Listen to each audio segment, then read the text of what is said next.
quelqu'un quitte votre vie pour toujours, il n'y a jamais de retour en arrière. Il n'y a pas de dernier mot possible.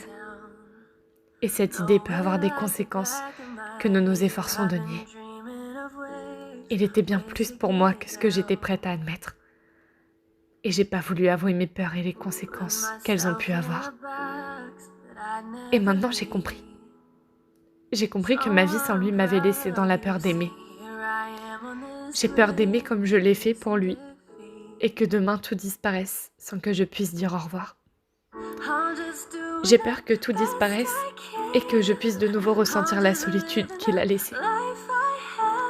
Je n'avais jamais ressenti ça avant lui. L'impression que mon cœur ne battait plus après avoir appris qu'il n'était plus là. Et je ne sais pas si je serais capable un jour de m'en remettre.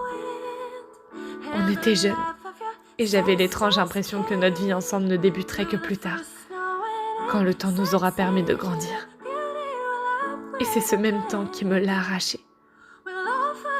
Peu importe la personne que vous aimez, si elle est partie aujourd'hui, il est normal d'avoir mal, de le ou la pleurer, de ne pas comprendre ou d'en vouloir à la terre entière. Parce qu'il arrive qu'on ne puisse pas entendre la vérité, et que parfois c'est simplement la vie qui nous sépare. Cette même vie qui nous a permis de se rencontrer.